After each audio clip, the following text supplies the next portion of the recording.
दुश्मन जो है वो इमरान खान को मारना चाहता है।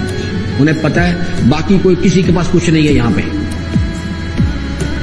ये जितने इमरान खान पे फतवे दिए जा रहे हैं ना कि ये फलां है, ये फलां है, ये सब वही लोग हैं जो मोहम्मद अली जिन्ना को काफिर आजम कहते थे।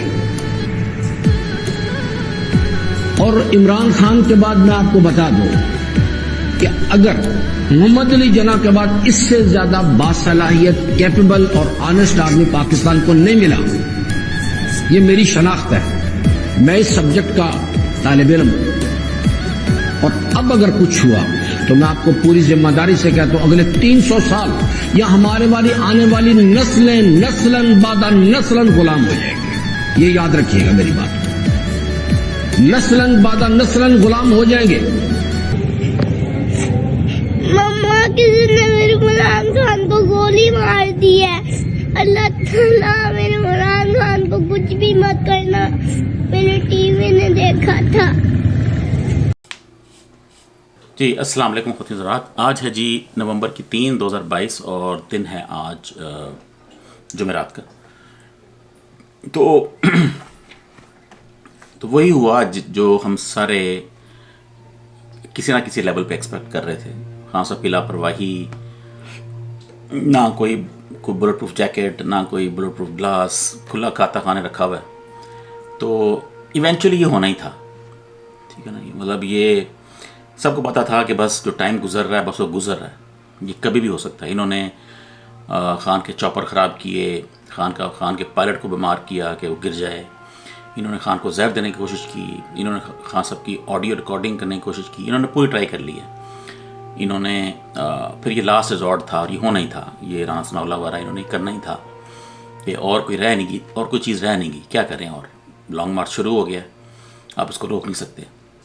वो बढ़ी जा रहे हैं, बंदे बढ़ी जा रहे हैं। और इन बेवकूफ़ों ने ये जो काम कर दिया है, जो थोड़ी बहुत थी खान साहब की गैर मकबूलियत, अब वो भी ख़त्म हो गई है। अब 100% पाकिस्तान सिवाय चंद पटवारियों के जो जहाली रहेंगे, उनके अलावा मेरे ख्याल सारे बंदे खान के साथ हो गए। तो सुबह से मैं वीलॉग देख रहा हूँ, लोगों के वीलॉग्स में हैं, भरा हुआ ट्विटर। ज़ाहिर है ये हॉटेस्ट न्यूज़ है, पूरी दुनिया थू कर रही है नून लीग पे, सीएम पंजाब पे, सीएम पाकिस्तान पे, प्राइम मिनिस्टर पे और सब पे। जो कनेडियन प्राइम मिनिस्टर है जस्टिन ट्रूडो, उसने भी बहुत सख्त ज़बान इस्तेमाल की है कि डेमोक्रेसी में ये तो अनएक्सेप्टेबल है। यूके के प्रेसिडेंट ने, प्राइम मिनिस्टर ने, जर्मनी के, अमेरिका के, सऊदी अरब के, चाइना के, सब ने ट्वीट किया है कि ये तो अनएक्सेप्टेबल है जो अपना काम कर दिया। आप डेमोक्रेसी में ये कौन सी पॉलिटिक्स। लेकिन उनको पाकिस्तान की पॉलिटिक्स पता नहीं है। हमारी आदत है, हम सब बड़ों को मारते हैं। देख लें, शुरू से लेके आज तक हमने हर बड़े को मार दिया, या मरवा दिया। तो ये काम होना ही था, इवेंचुअलिटी थी, कभी ना कभी होना ही था। अटैम्प्ट तो एटलीस्ट होनी थी, अटैम्प्ट हुई है।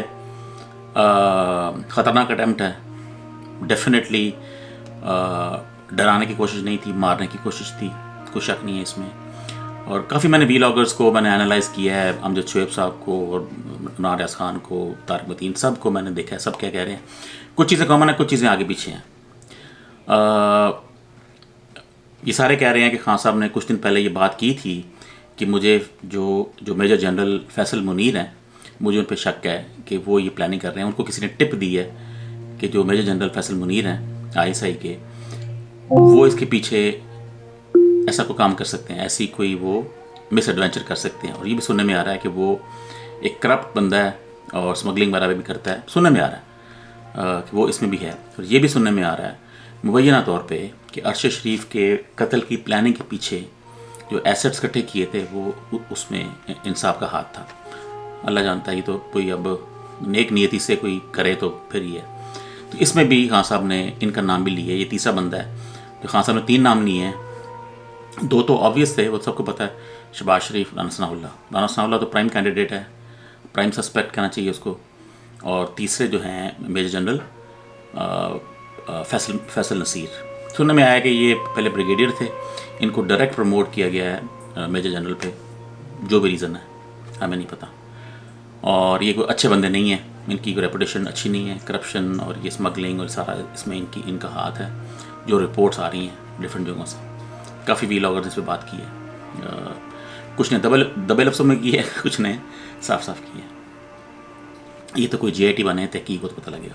तो खान साहब ने 3 नाम लगा दिए हैं, अब 3 पे FIR होनी चाहिए और एटलीस्ट FIR तो हो, आगे फिर देखी जाएगी।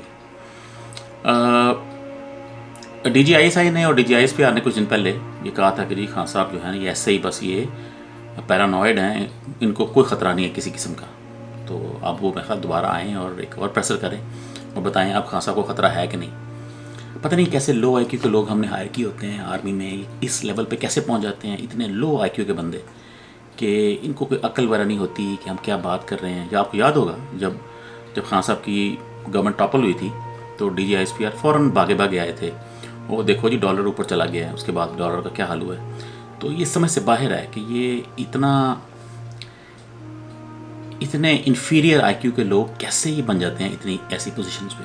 इनको किस तरह कौन क्वालिफाई कैसे करते हैं लोग। ये हमारा तो ख्याल था कि यार ये ऐसी एलीट पोजीशंस हैं। चलें छोड़ें इस बात को। अच्छा, मैंने फिर लेफ्टिनेंट जनरल अमजद शोएब साहब के भी व्लॉग देखे, उन्होंने भी एनालाइज़ किया है सिचुएशन के मोटिव क्या है इसके पीछे। सबसे ज़्यादा जो प्राइम मोटिव किसका हो सकता है, उन्होंने एनालाइज़ किया कि जी नून करवा सकती है, CAA करवा सकती है, रॉ करवा सकती है, हमारी इस्टेब्लिशमेंट करा सकती है। उन्होंने सबको एनालाइज़ किया, उन्होंने नतीजा ये निकाला कि जो नून लीग है ना, सबसे ज़्यादा फ़ायदा इनको होगा और किसी को फ़ायदा नहीं होगा, ना इस्टेब्लिशमेंट को ना अमेरिका को, उनको कोई फ़ायदा नहीं है इस चीज़ का। ये नून लीग ही है एक प्राइम सस्पेक्ट और उसमें राना सनाउल्लाह जो हैं ये टॉप पे हैं। ये बिल्कुल मेरे हिसाब से 90% चांसेस यही हैं कि राना सनाउल्लाह जो इसका पार्ट है। अब बाकी वल्लाह वालम। तो इसकी अब देखें कुछ दिन से फैसल वाडा ने भी आपने देखा होगा, उसने भी कहा था कि मैं लाशें देख रहा हूँ, खून देख रहा हूँ। अभी उन्होंने रिसेंटली कहा है और ये वाक़या हो गया, क्योंकि वो तो एक्सपेक्ट कर रहे थे ना कि हम मार देंगे। तो अगर वो मार देते तो फिर वाकई लाशें और खून होता, फिर तो और तरह की बात हो जाती ना। तो उसने कह दिया था, तो उसको भी पता है, वो भी इस स्कीम का पार्ट है। मरियम सफदर और हिना परवेज़ भट्ट, इन दोनों ने कहा हुआ है, ट्वीट किया फिर रीट्वीट किया कि जी खान के दिन ख़त्म हो गए हैं, अगले 24-25 घंटे में 26 घंटे में खान साहब का टाइम ख़त्म हो गया।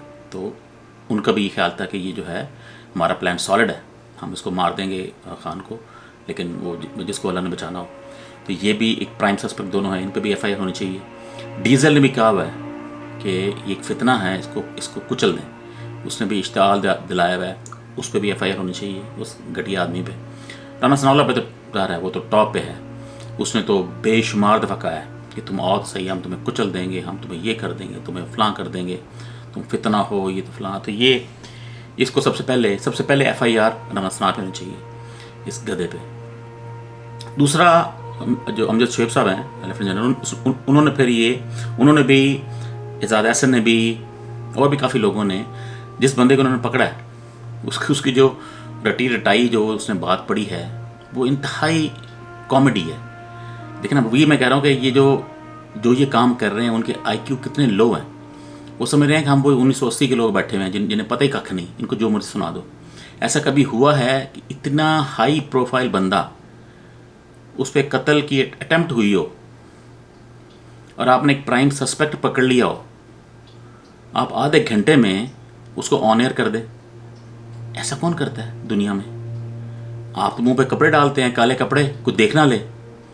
तो इन्होंने एक फेक, और सुनने में आ रहा है वो जो रिकॉर्डिंग इन्होंने की है वो पुलिस वाले ने नहीं की, वो इंटेलिजेंस ने की है। इन्होंने जो CM पंजाब हमारे, उन्होंने पूछा है कि भाई वो रिकॉर्डिंग किसने की है, वो सारे फ़ोन दोनों ज़रा, तो सबने कहा कि हमने रिकॉर्डिंग नहीं की। वो तो डेफिनेटली वो एक प्लांटेड किस्म का वो था, और लग भी रहा था जिस तरह के सवाल पूछ रहे थे ना वो बड़े गाइड करने वाले कि तुम्हारा अचानक प्रोग्राम बना है और क्या करने आए थे, तो और वो बातें जो बिल्कुल रटिटाई, अस्सलाम वालेकुम। ऐसे कभी हुआ है कि कातिल से आप सवाल पूछें वो अस्सलाम वालेकुम करे? बस वही ना, इन्होंने पर्ची दी है, तुमने याद करके आनी है और ये पढ़ देनी है। और जो सुनने में आ रहा है उसके पास जो गन थी 9mm, कोई ब्रिटिश कोई पिस्टल है, मैंने तो देखी नहीं है, लेकिन कह रहे हैं कि 5-6 लाख की पिस्टल है। अब ये नशेई आदमी जो प्लम्बर है, और सुनने में आ रहा है कि वो उसको शूटिंग एक्सपर्टीज़ भी है। ये भी रिपोर्ट है कि वो शूटिंग एक्सपर्टीज़ भी है, लेकिन है वो गरीब आदमी। तो उसके पास ये 5-6 लाख की गन कहाँ से आ गई? अगर तुमने ये अचानक प्लान बनाया है, तुम्हारे पास ये 5 लाख की गन कहाँ से आ गई? तो ऑब्वियसली गन किसी ने लेके दी है, इतने पैसे खर्चे हैं इसके ऊपर, तो उसने उसको यूज़ किया। तो उसका जो था इंटरव्यू, उसकी जो मज़ीद बकवास थी कि मेरा अचानक मूड बना, नहीं मेरा सुबह से मूड बना, नहीं मैं जब लाहौर से चले तब से मूड बना। तो उसको पता नहीं था कि जी वो खान गुमराह कर रहा है। गुमराह क्या कर रहा है जी?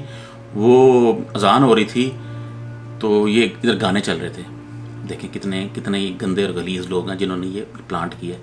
खान साहब के कंटेनर पे सारे कह रहे हैं कि जब नमाज का टाइम होता है, एक हाफिज़ है इनके पास, वो अजान देता है कंटेनर पे, और फिर सारे जो भी हैं जिन्होंने नमाज़ पढ़नी होती है वो नमाज़ पढ़ते हैं। और जब ये तो ऑन द रिकॉर्ड पे है कि जब वो बर्स्ट मारा, पहला बर्स्ट, तब अल्लाह अल्लाह की वो जो नात टाइप है या हमद कह लें आप, वो चल रही थी और ये बकवास कर रहे हैं, गाने चल रहे थे। देखो ना ये घटिया लोग, ये मजहबी टच देने, मजहबी एंगल देने के लिए कि वो खान तो गुमराह कर रहा है, गाने चला रहा है, हालांकि खान के उस कंटेनर पे कभी गाने नहीं चलते। तो वो भी बकवास। तो ऑब्वियसली वो बंदा जो पकड़ा है इसको मार देंगे। ये वो एक फेक बंदा था, एक बैकअप था इनका, उसको मार देंगे या उसको गायब करा देंगे। अगर पुलिस के आगे जाएगा भी तो उसका बयान इतना कमज़ोर है कि वो उससे कुछ नहीं, जज ने कहना कि ये क्या बकवास कर रहा है, ये तो सारे बोंगियाँ मार रहा है, तो उसका फ़ायदा नहीं होगा। अब सवाल ये है कि वो कहते हैं ना शोले फिल्म में कितने आदमी थे, तो कितने आदमी थे जिन्होंने ये अटैक किया।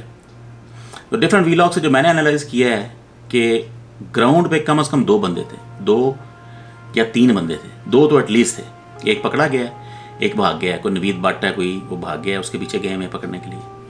लेकिन खान साहब के कंटेनर के पीछे एक गाड़ी थी किसी ने बताया है, किसी बंदे ने, उसने फिर आके इंटरव्यू दिया है कि मैं खान साहब के कंटेनर के बिल्कुल पीछे था, हमारे दोस्त थे गाड़ी में, हमने देखा है कि एक दरख्त पे सीढ़ी लगा के बंदा के ऊपर जा रहा है, उसके हाथ में कोई पिस्टल थी या कोई चीज़ थी, वो ऊपर गया है, पता नहीं वो बैकअप था या वो क्या, कोई स्पॉटर था, क्या था। उसने ये भी कहा है कि जो है कंटेनर के पास एक प्लाजा था, उसके सेकंड फ्लोर पे एक और स्नाइपर था जिसके पास राइफल थी, लेकिन टाइम ही नहीं मिला वो सारा कुछ। स्नाइपर जो था वो था प्राइम जो शूटर था, जिसने खान साहब को टारगेट करके मारना था। और आपने देखा होगा एक वीडियो पे या पिक्चर पे खान साहब के जो कंटेनर की जो बॉडी है साइड्स पे, वो बहुत थिक है, मेटल की बॉडी है। एक गोली उसके थ्रू एंड थ्रू हुई हुई है, बहुत बड़े सुराख के साथ। ये सारे बकवास कर रहे हैं 9 मिलीमीटर, वो 9 मिलीमीटर का सुराख नहीं है, उसके थ्रू 9 मिलीमीटर जा नहीं सकती। वो कोई हाई कैलिबर की हाई पावर्ड राइफल है जिसकी गोली उसके थ्रू हुई है, और शायद वही गोली खान साहब की टांग में लगी है, क्योंकि वो बहुत लो थी वो कंटेनर के, या फिर वो जो पिस्टल थी वो लगी है। तो ये 2 बंदे तो ये हो गए, और 2 बंदे नीचे थे। एक जो पकड़ा गया है, क्या नाम था उसका, और एक जो नवीद भट्ट भाग गया। तो 4 बंदे तो ये एटलीस्ट हैं। लेकिन ये भी कह रहा है बंदा कि एक और बंदा भी था वहाँ पे जो इसका पार्ट था, जिसने पहला बर्स्ट मारा है। ये जो बंदा था ना जिसके पास पिस्टल है, तो और जिसने पकड़ा है उसको, वो कह रहा था कि जब मैंने उसको पकड़ा है ना तो वो एक बर्स्ट मार चुका था पहले। अब क्या वो बर्स्ट लगा खान साहब को या वो गलत चला गया है? कहता फिर मैंने इसको हाथ मारा है, उसके ऊपर हाथ मारते मारते इसने जब गन नीचे हुई है, इसने एक और बर्स्ट चलाया है। वो पर जो गोलियाँ ना शायद वो खान साहब की या फैसल की, वो मुंह पे, फैसल के मुंह पे जो है वो मेरा ख्याल है कि वो कोई पैलेट उतर के ना कोई लोहे का कोई चीज़ लगी है, गोली नहीं है मेरा ख्याल है। लेकिन बाहर तो खान साहब की टांग में, फिर एक थाई में, एक शायद शिन जो हड्डी होती है वहाँ पे एक गोली लगी है, चिप करके फिर वो हो गया। तो अगर वो बच्चा ना रोकता लड़का जो है, तो फिर शायद जो है नतीजा कुछ और होता। बाहर फिर वो भागा है, और भागते हुए उसने गोली को और चलाई है। वो जो बंदा एक शहीद हो गया है करीब आदमी, वो उस गोली से वो मर गया। और बंदा फिर भागे हैं, सबने उनको पकड़ लिया, इस बंदे को। फिर गन भी गिर गई है, उन्होंने पकड़ भी लिया, गन भी पकड़ ली है। फिर उसको पुलिस ले गई है, और पुलिस ने फिर ये फेक उसका बयान दिलवाया है आधे घंटे के अंदर। ऐसे कभी दुनिया की हिस्ट्री में नहीं होता कि आप एक प्राइम सस्पेक्ट को ऐसे एक्सपोज कर दें, उसको ऑन एयर ले आए। जाहिल है, लो IQ के लोग हैं, इन्होंने साबित कर दिया। हमारी इंटेलिजेंस भी लो IQ की है, हमारी पुलिस भी लो IQ की है, हम सब हैं लो IQ के बंदे, जाहिल लोग हैं हम। कभी टेस्ट नहीं हुआ ना हमारा, कभी IQ टेस्ट नहीं हुए। जब टेस्ट होते हैं ना, जैसे आज टेस्ट हुए हैं, अब पता लगा IQ किसका है। सब जाहिल निकले हैं।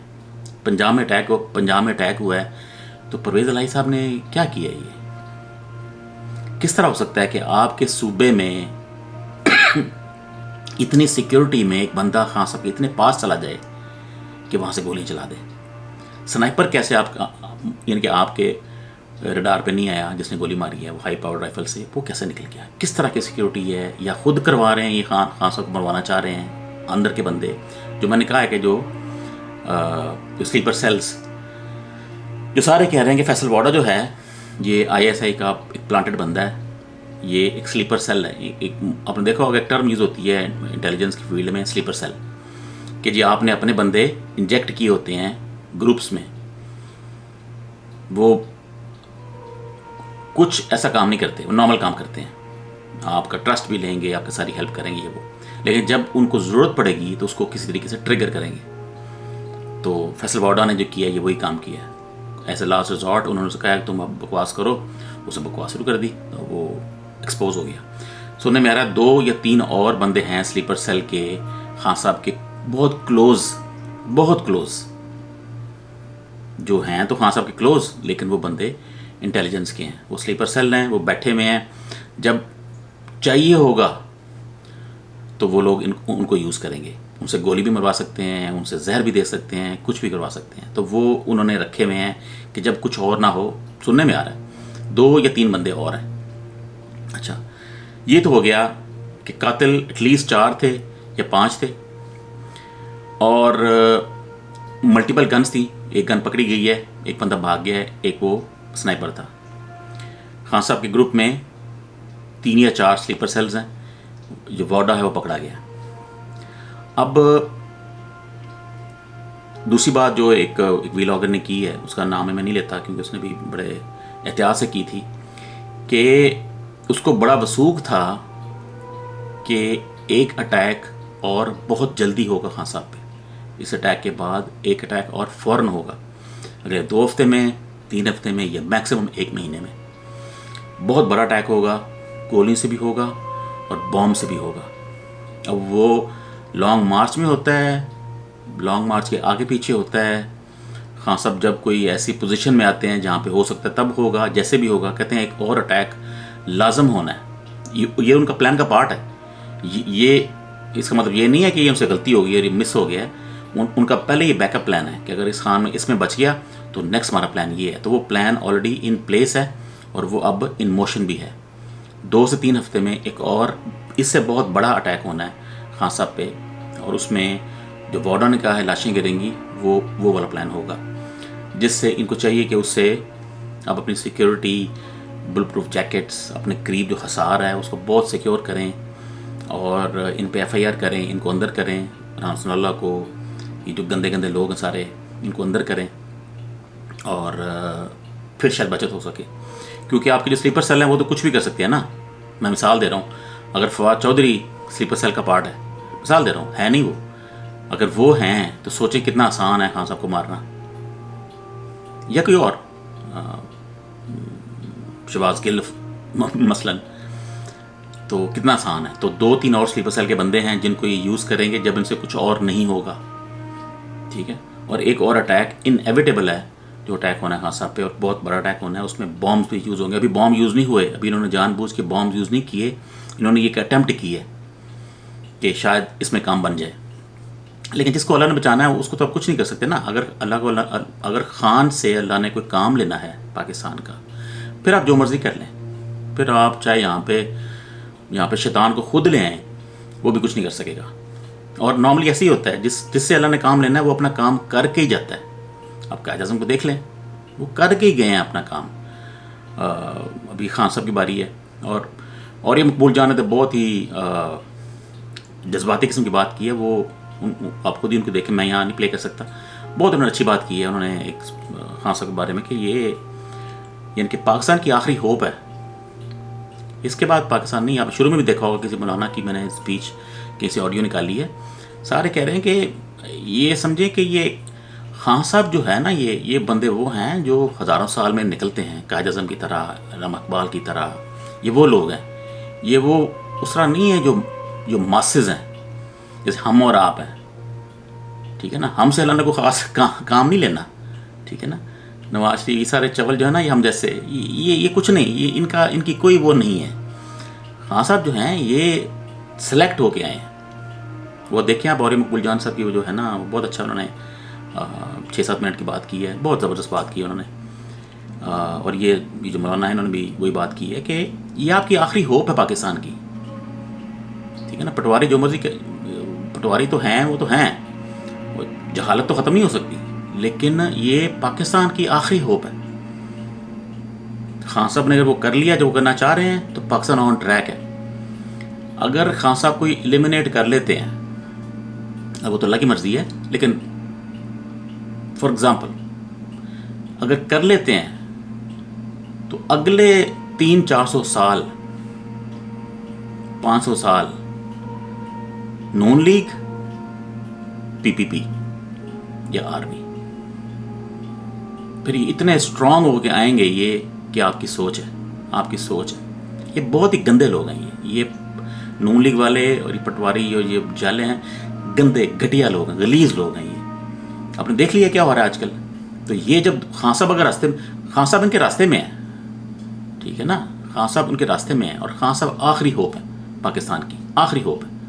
70 साल के भी हो गए हैं, ज़िंदगी कितनी है, सेहत कब तक रहती है, अल्लाह जानता है। तो अगर खान साहब को कुछ हो जाता है तो फिर आप पाकिस्तान को भूल जाएं, ठीक है ना। फिर वही है कि खाता है तो लगाता भी है, वही गंदे लोग, शहबाज शरीफ, ये हिना परवेज़ भट्ट के हैं, गंदे गंदे घटिया लोग, ये मरियम और ये सारे उनके बेटे, फिर आगे उनके बेटे, फिर आगे उनके बेटे, उधर भी जरदारी, तो आगे उसका बेटा वो खुसरा, आगे फिर उसका कोई बेटा या बेटी खुसरी आ जानी है, और ये काम चलता रहना है, ठीक है ना। इधर पीपीपी है, एक टर्म पीपल्स पार्टी, एक टर्म नवाज शरीफ, एक टर्म पीपल पार्टी, एक टर्म नवाज शरीफ, और बीच में एक गद्दी आर्मी में अपनी वे को कर लेगी सारा कुछ। ये बात ज़हन में रखें आप।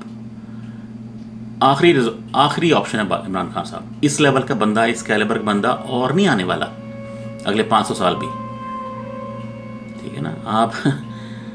तो ये आपके ज़हन में होना चाहिए कि अगर अल्लाह ने वाकई खान से काम लेना, तो फिर अल्लाह ने काम लेना, फिर आप कुछ नहीं कर सकते। लेकिन वो देखते हैं, आपने तो एहतियात करनी है ना।